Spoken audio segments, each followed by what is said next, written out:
mayoritas koruptor kita itu berpendidikan tinggi. Bahkan ada data yang menyebutkan bahwa 86% tersangka yang diadili oleh pengadilan tipikor itu berpendidikan D1 sampai S3, doktor.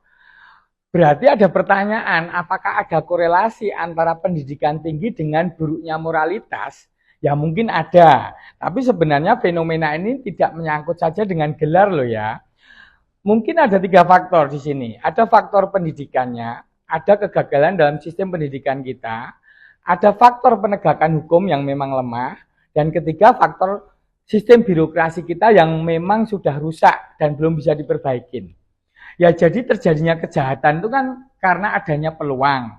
Nah, ketika mereka para sarjana itu berlomba-lomba untuk sekolah, memberikan uangnya untuk membayar SKS, wisuda dan lain-lain, ketika sudah selesai dengan modal yang cukup banyak dikeluarkan tadi, ketika sudah masuk bekerja, mereka akan cenderung mencari tempat yang basah. Itu istilah lama. Tempat yang basah itu di mana orang bisa nyawer, bisa dapat peluang untuk disuap, peluang untuk menggunakan kekuasaannya, will to power-nya untuk menekan orang lain, untuk memberikan setoran, kan seperti itu. Ya, jadi ketika di tempat kerja itu, ketika mereka memiliki jabatan, itu tentunya ada akses dan kekuasaan.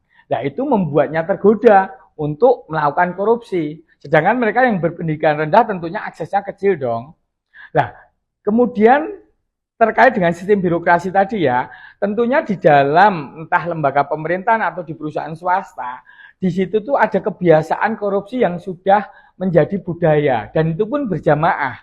Ketika ngelihat teman yang lain melakukan suap atau disuap maksudnya, atau melakukan tekanan pada pihak di mana pihak luar itu akhirnya menyetor uang, tentunya dia akan tertarik.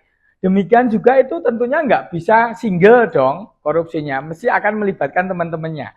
Jadi tekanan lingkungan itu yang menyebabkan seseorang akhirnya melakukan perilaku koruptif.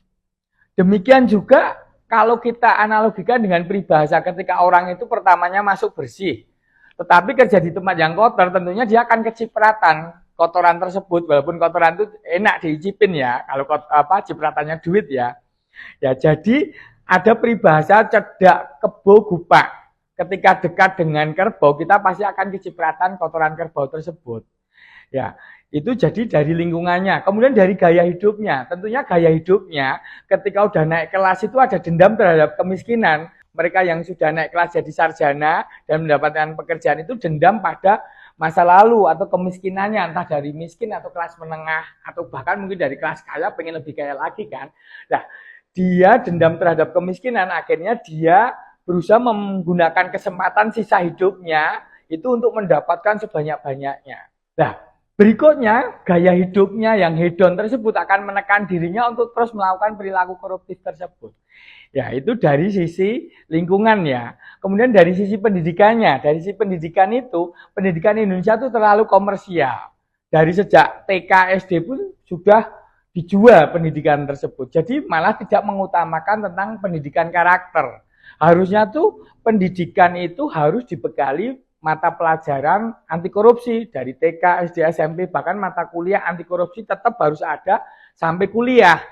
Sedangkan universitas atau perguruan tinggi zaman sekarang tuh hanya bagaimana mendapatkan mahasiswa. Gimana mereka promosi, mahasiswa masuk tentunya uang masuk, tapi mereka tidak mengutamakan after sale-nya. Setelah lulus sarjana, mereka entah kerja, entah nganggur, mereka nggak peduli. Itu buruknya sistem pendidikan kita. Harusnya ada after sale yang bagus dari pendidikan tinggi tersebut. Kemudian sisi terakhir setelah birokrasi, sistem pendidikan itu adalah sistem penegakan hukum. Penegakan hukum kita lemah. Bahkan untuk rekrutmen saja, seperti lagu yang ada sekarang itu loh ya, untuk mau jadi penegak hukum aja mungkin harus bayar. Kemudian di situ juga balik lagi untuk kejar setoran untuk balikin modal.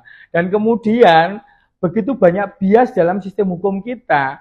Jadi akhirnya banyak yang maling besar hanya di pidana kecil, sedangkan yang maling ayam di pidana besar. Nah, itu menimbulkan kesenjangan. Nah, kesenjangan itu yang menyebabkan orang berlaku bagaimana bisa mengakali hukum ya tentunya dengan uang. Akhirnya uang bisa membeli hukum. Akhirnya lingkaran setan itu terjadi terus. Jadi memang dari sisi tiga-tiganya yang harus ditegakkan.